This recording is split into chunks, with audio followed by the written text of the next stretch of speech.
Hey guys, so today we'll be covering this question called Task Scheduler 1 and 2. I thought कि it's a good time that we cover both the questions. YouTube पे काफ़ी ज़्यादा videos हैं इनके related and जो videos है यार उसने एक यूनिक अप्रोच कवर नहीं किया है and this approach is so good कि आपको मतलब मैथ्स आने की ज़रूरत है, कुछ एडवांस डेटा स्ट्रक्चर की कोई ज़रूरत नहीं है। ठीक है, तो let's get started. Now the question is कि आपको एक इनपुट टास्क दिया एंड आपको एक आर्बिट्री नंबर दिया n। जो सीपीयू है वो क्या करता है कि दो स्टेट में जा सकता है एट ए गिवन टाइम। सीपीयू आइडल हो सकता है या तो फिर it can execute a task, only one task. Okay, the task can be completed in any order. जैसे कि ये आपको तो इनपुट एरे दिया है ना, जरूरी नहीं कि इसी ऑर्डर में ए के बाद ए हो, है ना। ये ऑर्डर में जरूरत नहीं है, we can it can be executed in any order, but there is a constraint which is being given to you that let's say that there has to be a gap of at least n intervals. ये थोड़ा समझने लायक है। तो जैसे कि मैंने ए, ठीक है, इसको मैं थोड़ा ड्रॉ करूँ। जैसे मैंने ए एग्जीक्यूट किया अभी at time T is equal to 0 पे। जो नेक्स्ट ए एग्जीक्यूट होगा वो इंटरवल, दो इंटरवल के बाद ही होगा। अब इंटरवल कैसे काउंट करेंगे? ये एक इंटरवल हो गया, वन इंटरवल, ये एक इंटरवल हो गया, अनदर इंटरवल, एंड उसके बाद हम ए एग्जीक्यूट करेंगे। As simple as that. तो दो इंटरवल के बाद हमने ए एग्जीक्यूट किया and the next thing which you have to do over here is कि you have to return the minimum number of CPU intervals required to complete all tasks। मतलब कि कम से कम इंटरवल में आपको ये टास्क कंप्लीट करवाना है। तो देखिए, पहला कंस्टेंट क्या आ रहा है कि हमको टास्क एग्जीक्यूट करना है, पहले तो ये तो क्लियर है। बट प्रॉब्लम क्या है ना कि कंस्टेंट है कि एन इज जो एन की वैल्यू ना वो थोड़ा प्रॉब्लम कर रहा है अपने को। कैसा कि वो थोड़ा प्रिवेंट करना है सीपीयू को फास्ट एग्जीक्यूट करने में। क्योंकि वो क्या कर रहा है, देखिए, अगर मान लीजिए एन की वैल्यू जीरो है, सबसे बेसिक से एन की वैल्यू जीरो है, तो कोई इंटरवल लेने की जरूरत ही नहीं है, तो आप सारे ही टास्क एग्जीक्यूट करो बिंदास, है ना। तो उस केस में वैल्यू क्या हो जाएगा, 6 के इक्विवेलेंट हो जाएगा। बट अभी अगर इंटरवल्स आ रहे हैं तो एक चीज तो क्लियर बन रहा है कि जैसी अगर A interval N is equal to 2 आ गया मेरा, मान लो, ठीक है, मैंने दो ब्रेक डाला, फिर मैंने एक और एग्जीक्यूट किया। अभी ये दोनों पोजीशन तो खा लिया, ये दोनों पोजीशन तो खा लिया। अभी क्वेश्चन क्या बोल रहे हैं कि you can execute in any order. तो मेरे को ये, मैं तो यहाँ पे कोई भी चीज़ एग्जीक्यूट कर सकता हूँ, मैं तो यहाँ पे बी भी एग्जीक्यूट कर सकता हूँ, है ना। तो मैं टास्क ऐसे भी चला सकता हूँ। फिर मेरे को पता है कि इधर मैं एक और बी तो डाल नहीं सकता क्योंकि मैंने बी इसके जस्ट पहले एग्जीक्यूट किया। तो यहाँ पे आइडल ही रहेगा। और यहाँ पे आप गिवन क्वेश्चन में देख सकते हो मेरे पास कुछ अलग ऑप्शन है नहीं, सिर्फ दो ही कैरेक्टर्स हैं। और फिर मैं क्या करूंगा, नेक्स्ट एक बी एग्जीक्यूट कर दूंगा इधर। ठीक है, तो आप अगर टोटल काउंट कीजिएगा, अच्छा सॉरी, ऐसे और कहानी चलेगा, ऐसे ए और बी में एक और बार लिखूंगा। ठीक है, तो टोटल काउंट कितना हो जाएगा आपका? टोटल हो जाएगा 8। ठीक है, टोटल हो जाएगा 8। अब इसको सोचते हैं थोड़ा सा। ठीक है, तो मैं आपको थोड़ा सा एक वीडियो पे पॉज लेने बोलूंगा एक चीज बताने के बाद। यहाँ पे आप सोचिए कि जो टास्क है, आप पहले इसका सब कैरेक्टर का फ्रीक्वेंसी निकाल सकते हो कम से कम। ठीक है, यहाँ पे आप पॉज लेके थोड़ा सोच सकते हो। ठीक है, अभी मैं कंटिन्यू कर रहा हूँ। तो थिंग इज दैट कि you can think in the term of frequency. पहली चीज, मान लीजिए कि आपने एक कैरेक्टर निकाला, जैसे मान लीजिए ए ले लीजिए फिलहाल के लिए, जिसकी फ्रीक्वेंसी है मैक्स, और इसको एम से डिनोट करते हैं। ठीक है, हमने क्या बोला कि एक कैरेक्टर ए निकाला जिसकी मैक्स फ्रीक्वेंसी हो, और उसको बोला कि एम से वैल्यू से डिनोट किया हमने। अभी हम क्या बोल रहे हैं, देखो, मल्टीपल कैरेक्टर हो सकता है, आपके दिमाग में कंफ्यूजन होगा कि ऐसा नहीं कि ए ही एम टाइम्स अपीयर हो रहा है, हो सकता है बी भी एम टाइम अपीयर हो रहा हो। ठीक है, वो गिवन केस पे हम बाद में आएंगे, पहले हम सिंगल कैरेक्टर से समझते हैं कि एक सिंगल कैरेक्टर ही मैक्स टाइम अपीयर हो रहा है, उसके बेसिस पे हम थोड़ा लिखना चालू करेंगे। तो एक चीज मैं बोल सकता हूँ, वर्स्ट केस में क्या हो सकता है, वर्स्ट केस में बाकी जितने भी कैरेक्टर्स हैं, बी, सी, डी, ई, जितने भी कैरेक्टर्स हैं, सारे कैरेक्टर अपीयर हो सकते हैं, है ना। वर्स्ट केस में तो सारे कैरेक्टर अपीयर हो सकते हैं। एंड ये कितना टाइम अपीयर होंगे, M-1 एटलीस्ट, है ना, M-1। तो यहां से मैं क्या लिख सकता हूं, पहली बात देखिए, टोटल टास्क कितना हो गया वर्स्ट केस में, मेरा टोटल टास्क कितना हो गया। पहले तो M, क्योंकि ये M टाइम अपीयर हो रहा है ना।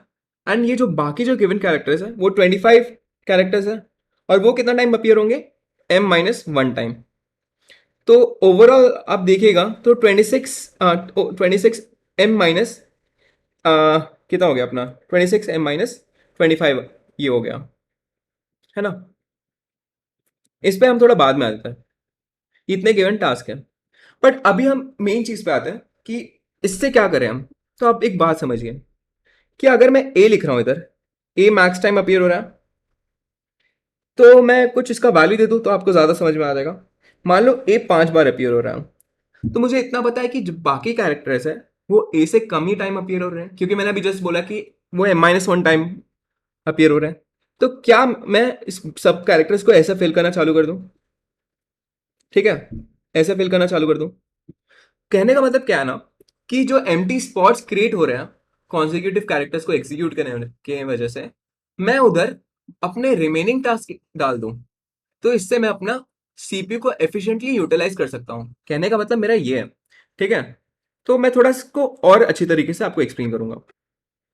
मान लीजिए मैंने पहला ए एग्जीक्यूट किया और एन की वैल्यू दी हुई है मैं, तो नेक्स्ट ए कितने टाइम के बाद एग्जीक्यूट होगा? ऑब्वियसली एंड इंटरवल के बाद। मान लीजिए कि ए 3 टाइम ही अपीयर हो रहा है आरे में, सिंपल क्वेश्चन बोल रहा हूँ, ए 3 टाइम ही अपीयर हो रहा है आरे में, तो और एन की वैल्यू कुछ 4 है मान लीजिए इधर। तो एक चीज आपको क्लियर कट दिख रही है कि जो पार्ट्स क्रिएट हो रहा है, पार्ट्स मतलब कि पार्ट्स मतलब पता है क्या होता है? ये जो है ना, ये वाला, इसको पार्ट्स बोल रहा हूँ। कितने पार्ट्स हो गए ये? 2। तो एक चीज मुझे क्लियर कट दिख रहा है, पार्ट का जो वैल्यू होगा वो कितना होगा? मैक्स फ्रीक्वेंसी -1, मैक्स फ्रीक्वेंसी -1, है ना। यहाँ तो ये पता चल रहा है। और जो पार्ट का लेंथ होगा वो कितना लेंथ होगा? देखिए हमने यहाँ पे उसको इरेज कर दिया, पर ठीक है, हम ये क्वेश्चन से ही फिर से देखेंगे, आप ही खुद देखिएगा। अगर ए मैंने पहले एग्जीक्यूट किया, फिर मैंने कितना ब्रेक लिया? n = 2 का ब्रेक लिया मैंने, है ना। इधर दिया हुआ n = 2, फिर मैं जाके एग्जीक्यूट करूंगा, तो ये पार्ट का लेंथ भी n ही हो गया, है ना। पार्ट लेंथ भी n आ गया अपने पास। चलिए, ये इन्फॉर्मेशन मिल गया। अब क्या बचा कि क्या अवेलेबल टास्क अभी हमारे पास कितने हैं? अवेलेबल टास्क ये बताइए आप। देखिए, हमने पहले क्या एग्जीक्यूट कर लिया? ए को एग्जीक्यूट कर लिया, तो ए को तो काउंट ही नहीं करना है, ठीक है। तो जो एरे का साइज है, टास्क डॉट साइज से हम डायरेक्ट क्या सब्ट्रैक्ट कर देंगे? मैक्स फ्रीक्वेंसी, क्योंकि ये हमने ऑलरेडी एग्जीक्यूट कर दिया है ना। ये हमने ऑलरेडी एग्जीक्यूट कर दिया ए को। अभी यहाँ पे हम क्या कर रहे हैं कि जो रिमेनिंग जगह है ना, उसमें हम रिमेनिंग कैरेक्टर्स को ऐड कर रहे हैं, एज सिंपल एज दैट। ना अभी एक मैं आपको एक चीज बताने वाला हूँ उधर, यहाँ तक तो क्लियर है। बट इसमें ना क्या हो रहा है कि एक दो ऑप्शन होते हैं, ठीक है। या तो आपके जो गिवन कैरेक्टर्स है, मान के चलीजिए एन की वैल्यू कुछ 100 है एन की वैल्यू, ठीक है। एन की वैल्यू कुछ आपके पास 100 है, तो कैसे होगा? मैं यहाँ पे लिख रहा हूँ 100, ए डाला। ऑब्वियसली मैं आपके लिए 100 डैश तो नहीं बना रहा, पर इतना तो बना ही दूंगा। तो मैक्स टू मैप आप क्या कर सकते हो? आपको पता है कि सारे डिस्टिंक्ट कैरेक्टर, सब आप डिस्टिंक्ट कैरेक्टर डालोगे। आप मान लीजिए ए टू जी डाल दिया, ठीक है। वर्स्ट केस में आपने ए टू जी डाल दिया इधर, मतलब यहां तक टोटल कितने कैरेक्टर्स हो गए? 26 कैरेक्टर्स। फिर भी इतना पार्ट एम्प्टी है अपना, फिर भी अपना पार्ट इतना एम्प्टी है। तो हम पता है क्या करेंगे इसको, ये क्वेश्चन को थोड़ा चेंज कर देंगे। हम क्वेश्चन को फ्रेम ऐसा करेंगे कि now we are interested in finding the idle time. Now we are interested in finding the idle time. Why? Because देखिए, या तो आपके पास, देखिए आपके पास अगर ज्यादा स्पॉट्स हैं, मतलब आपके पास ज्यादा एम्प्टी स्पॉट्स क्रिएट हो रहे हैं, तो उसकी वजह से क्या हो रहा है, जिसमें अवेलेबल टास्क फिट हो रहे हैं, बट उसके बाद भी आपके पास जगह बच रहा है, तो इसका क्या मतलब है कि you are creating empty spots, idle time, ठीक है। तो हम क्या बोल सकते हैं ना कि अवेलेबल जो जो टास्क एग्जीक्यूट करने वाले हैं हम लोग, जो फाइनल सीपीयू एग्जीक्यूट करने वाला है, जितने अवेलेबल टास्क हैं, जितना आपका टास्क साइज है वो तो होगा ही, जितना आपका टास्क साइज है वो तो होगा ही, प्लस आइडल टाइम भी होगा यार उसमें। बात समझ में आ रहे हो? जैसे कि सीपीयू को इतना तो ये सब टास्क एग्जीक्यूट करना तो करना ही है, बट उसके बाद भी जो आइडल टाइम क्रिएट हो रहा है उसको एग्जीक्यूट करना है। आपके दिमाग में एक काउंटर क्वेश्चन आ सकता है, ठीक है। आप बोल सकते हो कि क्या इतने स्पॉट्स ना क्रिएट हो, मतलब मान लीजिए, ठीक है, ए की फ्रीक्वेंसी कुछ 3 है और n = 2 है, मतलब 2 ही स्पॉट्स क्रिएट हो रहा है ना। बट भाई तुम बात सुनो जरा अपनी, ये बात जरा सुनो। ठीक है, लॉजिकली सोचना तुम, क्योंकि कभी कभार ना क्वेश्चंस, ऐसे क्वेश्चन सिर्फ लॉजिकली ही किया जाता है, ना कि कुछ इंटेंसिव एल्गोरिथम बेस्ड। तो n इज इक्वल टू 2 है, और मैंने इधर क्या बोला कि जो ए का काउंट है, मैक्स फ्रीक्वेंसी जो अकर हो रहा है वो 3 है ना। मतलब जो बाकी कैरेक्टर्स है वो एटलीस्ट 2 टाइम्स अपीयर होंगे। तो ये तो कर सकते हैं ना यार, एक ऑर्डरिंग ये हो गया, बी सी, फिर उसके बाद हम क्या कर सकते हैं, डी ई डाल सकते हैं, एफ जी एच, जितने भी कैरेक्टर्स हैं उसको ऑल्टरनेटिवली हम ऐड कर सकते हैं ना। इसमें टेंशन लेने वाली की बात क्या है, मेरी बात समझे। जैसे कि देखिए, अब मैंने क्या बोला कि बाकी सब कैरेक्टर्स 2 टाइम अपीयर हो रहे हैं, और ए जो है वो 3 टाइम ही अपीयर हो रहा है। आप मेरे से काउंटर क्वेश्चन पूछ सकते हो कि भैया उस केस में क्या होगा कि हमारे पास इनफ स्पॉट्स नहीं है। तो भाई वो तो बेस्ट केस हो गया, वो तो बेस्ट केस हो गया, बताओ क्यों। क्योंकि मान लीजिए अपने पास इतना है ही नहीं स्पॉट, तो मतलब एन की वैल्यू जितनी कम होगी, एन की वैल्यू मतलब लेस देन 26 है मान लो, तो वो तो मेरे लिए काफी अच्छा हो गया। और वर्स्ट केस में बता रहा हूँ, ऐसे नहीं, n is equal to less than 26 और सारे कैरेक्टर्स अपीयर हो रहा है, उस सिनेरियो की बात कर रहा हूँ। हमेशा ना ऐसे क्वेश्चंस को कभी कभार वर्स्ट केस गुड केस खुद में ऐसे सोचिए, तो क्वेश्चन आपसे जल्दी बन जाएगा ना। होगा क्या ना कि now when you have filled this up, what you have to eventually do is that कि व्हाट द रिमेनिंग कैरेक्टर्स, देखिए ए तो 3 टाइम अपीयर हुआ इधर, उसके बाद हम जितने भी कैरेक्टर्स हैं डी ई इधर ऐड कर सकते हैं, ठीक है। उसके बाद एफ इधर ऐड कर सकते हैं अगर अपीयर हो रहा है तो, ठीक है। So we are guaranteed that all of these character can be eventually filled out with the remaining thing, we are eventually guaranteed about that, ठीक है। तो जितने भी, तो इस सिनेरियो में हमें क्या, बस अभी क्वेश्चन क्या बचा कि हमें बस दिखाना है कि क्या we can find the idle time और not. How do we find the idle time, मेरी बात समझिएगा। हमने क्या पहले डिसाइड किया कि we will eventually fill out the task over here, ठीक है। हम ट्राई करेंगे, हम पहले पूरा देख लेंगे कि कितना एम्प्टी स्पॉट्स क्रिएट हो रहा है, ठीक है। मान लीजिए ए 4 टाइम्स अपीयर हो रहा है, ठीक है। We will first calculate the empty spots. Empty spots कितने होंगे इधर, आप खुद सोचिएगा, खुद सोचिए। अगर फ्रीक्वेंसी, लास्ट वाला काउंट मत करना, सॉरी लास्ट वाला काउंट मत करना थोड़ा तुम, क्योंकि अगर मैंने जैसे एक्सप्लेन किया था एम्प्टी स्पॉट्स कैसे क्रिएट हो रहा है, एम्प्टी स्पॉट्स कैसे क्रिएट हो रहा है ये देखिएगा, ए फिर स्पेस फिर ए फिर स्पेस फिर ए। तो 3 ए के बीच में 2 एम्प्टी, मतलब 2 पार्ट क्रिएट हो रहा है। वो 2 पार्ट का हमने लेंथ डिसाइड कर लिया। लेंथ से हम क्या, हम लेंथ से पता है क्या ढूंढ सकते हैं, कितने स्पॉट्स है। तो पार्ट काउंट इनटू लेंथ हमें बता देगा कितना एम्प्टी स्पॉट्स है। एंड उसके बाद हम क्या करेंगे, अवेलेबल टास्क देखेंगे, ठीक है।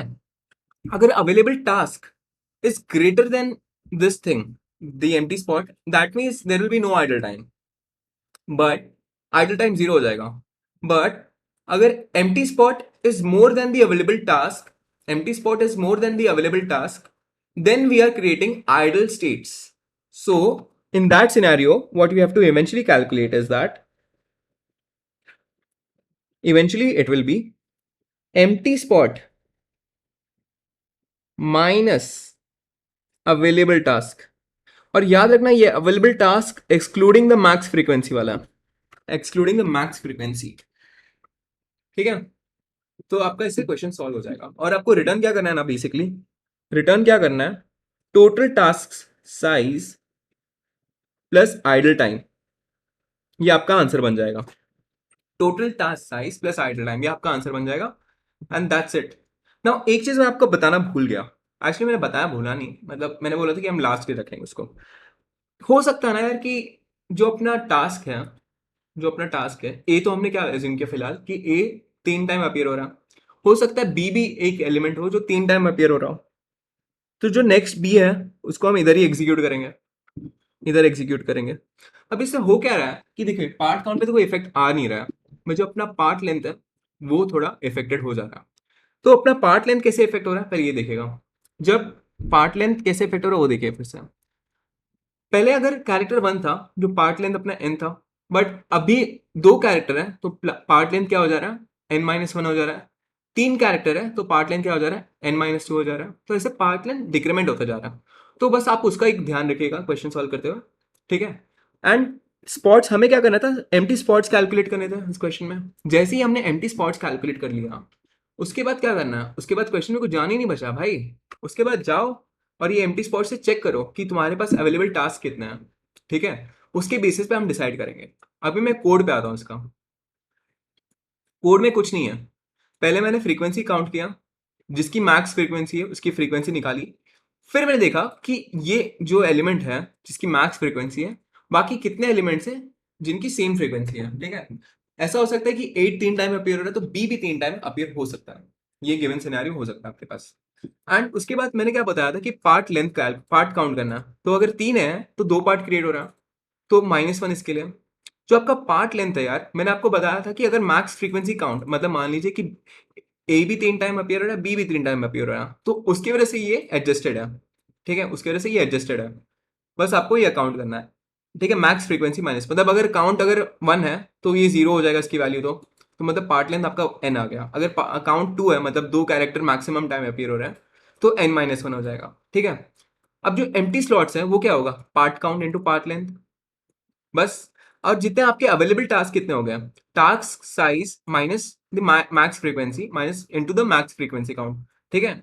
मतलब क्या कि मैक्सिमम फ्रीक्वेंसी वाले कैरेक्टर्स को हम एक्सक्लूड कर देंगे और टास्क से सब्ट्रैक्ट कर रहे हैं बेसिकली इसको। अभी देखिए आइडल टाइम क्या हो सकता है, ठीक है। या तो 0 हो सकता है, या तो एम्प्टी माइनस अवेलेबल टास्क हो सकता है। यहाँ पे मैंने ये लिखा है मैक्स ऑफ दिस बिकॉज, ठीक है, आप समझ रहे कि थोड़ा इजी पड़ता है। बट इवेंचुअली क्या हो रहा है, अब मैंने क्या बोला कि एम्प्टी स्लॉट ज्यादा है अवेलेबल टास्क से, एम्प्टी स्लॉट ज्यादा है अवेलेबल टास्क से, इसलिए इसके चक्कर में हम ज्यादा आइडल टाइम क्रिएट कर रहे हैं। और इस आइडल टाइम को हम लोग को एलोकेट करना पड़ेगा। बट अगर एम्प्टी स्लॉट कम है और अवेलेबल टास्क ज्यादा है, तो आइडल टाइम नहीं होगा, कैरेक्टर्स अपने आप में ही एडजस्ट कर लेंगे। कैसे एडजस्ट किए थे मैंने आपको एग्जांपल में शो कर दिया था। अब फाइनली हम रिटर्न कर देंगे task size dot plus idle, ठीक है। मूव ऑन करते हैं नेक्स्ट क्वेश्चन पे, टास्क शेड्यूलर 2 पे। क्वेश्चन क्या बोल रहा है कि सेम चीज करना है इस बार भी, बट इस टाइम अपने को अल्फाबेट नहीं दिया, नंबर्स दिया।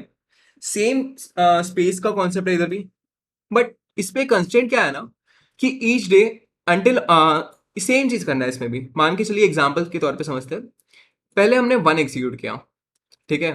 फिर हमने 2 एग्जीक्यूट किया। पर हमें क्या करना है, इस पर स्ट्रिक्ट ऑर्डरिंग फॉलो करना है। तो टास्क शेड्यूलर 1 में क्या था कि यहाँ पे कोई स्ट्रिक्ट ऑर्डरिंग नहीं था। इसके चक्कर में हम ए को पहले एग्जीक्यूट कर रहे थे, फिर बी को कर रहे थे, फिर ए को कर रहे थे, फिर बी को कर रहे थे। ऐसे गड़बड़ चल रहा था। But for this given question this is not the given constraint. We can we have to strictly follow it. मतलब पहले 1 एग्जीक्यूट किया, फिर 2 एग्जीक्यूट किया, फिर उसके बाद देख लेना कैसे करना है। तो अब क्या है इसमें दिक्कत है ना कि इसमें जब आइडल टाइम क्रिएट होगा उसमें आप कैरेक्टर फिल नहीं कर सकते, है ना। अगर मैं उसको ऐसा लिखूं, पहले हमारे क्वेश्चन में आइडल टाइम क्रिएट हो रहा था। अभी इसको ऐसे लिखते हैं, पहले मैंने 1 एग्जीक्यूट किया, फिर 2 एग्जीक्यूट किया।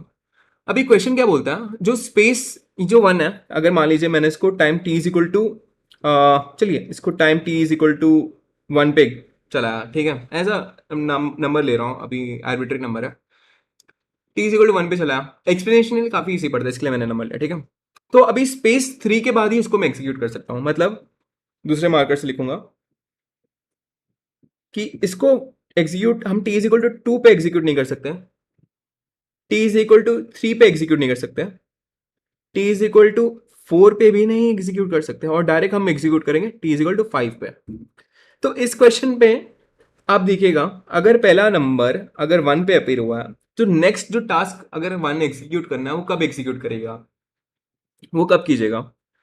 स्पेस, स्पेस क्या हो गया इधर अपना पास, ये वाला वैल्यू, ये वाला वैल्यू स्पेस, ये स्पेस की बात कर रहा हूं मैं। Space plus last executed time, मतलब मान लीजिए कि 1 को हमने इधर एग्जीक्यूट किया था, लास्ट एग्जीक्यूटेड टाइम प्लस 1। तो इस पर देखेंगे कैसा, 3 plus last executed time was 1 plus 1 is equal to 5 आ रहा है। तो यार आपको जब भी ऐसे कुछ क्वेश्चन मिले ना, आप हमेशा ड्राई रन खुद ऐसे अपने आप एग्जाम्पल लेके कर लीजिएगा, क्योंकि लोग क्या ना इधर +1 मिस करना भूल जाते हैं। तो ये क्वेश्चन में यही कैलकुलेट करना था कि अगर मैंने 1 को time T is equal to 1 पे एग्जीक्यूट किया, तो जो नेक्स्ट 1 है, जो मेरा नेक्स्ट 1 जो मेरे को इधर जो एग्जीक्यूट करना है, वो time T is equal to 5 पे ही एग्जीक्यूट कर सकता हूँ। और मेरा जो बीच में आइडल टाइम क्रिएट हो रहा है उसके बीच में कुछ भी एग्जीक्यूट नहीं कर सकता हूँ, ठीक है। और ना इस क्वेश्चन में कुछ जान नहीं है, मैं बता रहा हूँ तुमको। इसमें क्या करना है ना, आपको एक, देखिए, आपको अपना याद रखना है कि देखिए आप कैसे याद रखिएगा कि मैंने 1 टी इज इक्वल टू 1 पे एग्जीक्यूट किया था। आप ही सोचिए ना, आप रास्ते पे जा रहे हो, आप क्या लेके जाते हो? आप गाड़ी लेके जा रहे हो, पहला चीज क्या लगाते हो? Direction, map. तो इसी जगह हम मैप यूज करेंगे। मैप से क्या होगा ना कि आपने अगर टी इक्वल टू वन पे एग्जीक्यूट किया ना इसको, टी इक्वल टू वन पे, तो नेक्स्ट चीज क्या है ना कि आपको याद रहेगा कि यार, फिर आप T equal to two execute कीजिएगा। ठीक है, मैप में ये दोनों एलिमेंट पहले नहीं रहेंगे। फिर आप क्या कीजिएगा, फिर आप इटरेट करते वक्त, ठीक है, हम इटरेशन कर रहे हैं लाइन बाय लाइन, फिर आप देखिएगा कि वन आया, तो आप सोचिएगा क्या मैंने वन को पहले कभी एग्जीक्यूट किया था? तो आप सोचेगा, मैप बताता हाँ तुमने इसको एग्जीक्यूट किया था टी इक्वल टू वन पे। फिर आप अपना करंट टाइम चेक कीजिएगा, आप अपना घड़ी देखेगा। When you will watch your watch, that time you will realise कि oh, I am at time T is equal to three, I can not execute one, so I can only execute this one at the time space plus last executed time plus one. तो आप अपना time variable update कर दीजिएगा, और जो last executed time है उसको update कर दीजिए। लास्ट एग्जीक्यूटेड टाइम वन का क्या हो जाएगा? 5। एंड वैसे कैरी ऑन कीजिएगा। एंड जैसे ही आपने लास्ट एग्जीक्यूटेड टाइम अपडेट कर दिया, आप नेक्स्ट टास्क पे भी मूव कीजिएगा। नेक्स्ट टास्क पे मूव करने के लिए आपको टाइम अपडेट करना पड़ेगा। मान लीजिए वन के बाद आया थ्री, ठीक है। अब आपका टाइम क्या हो गया था इधर? Time is equal to 5। तो ऑब्वियस सी बात है कि जो नेक्स्ट टास्क हमने उठाया थ्री, उसको हम दे नहीं सकते ना वैल्यू 5, क्योंकि 5 हमने किसको दिया? पहले वाले वन को। तो अब इस गिवन सिनेरियो में क्या कीजिएगा कि जो 5 है, आपका जो 5 है, what you will eventually do is that कि you will increment after allotting the time, this time to the unordered map, you will just say कि टाइम प्लस प्लस हो जाओ बस, एंड कैरी ऑन करो। सो ये क्वेश्चन बस इतना ही छोटा। एक अनऑर्डर्ड मैप लीजिए, उसके बाद एक टाइम वेरिएबल लीजिए, सारे टास्क को लाइन बाय लाइन एग्जीक्यूट कीजिए। फिर अपने मैप से पूछिए, भाई तूने ये कभी टाइम को देखा है? तो मैप अगर बोलता है हाँ मैंने देखा है, फिर चेक कीजिए कि क्या मैं इसको गिवन बाउंड्री में एग्जीक्यूट कर सकता हूँ कि नहीं। कैसे? अगर मैं तभी एग्जीक्यूट कर सकता हूँ कि जो डिफरेंस है लास्ट एग्जीक्यूटेड और करंट टाइम का, करंट टाइम और लास्ट एग्जीक्यूटेड का, वो लेस देन स्पेस।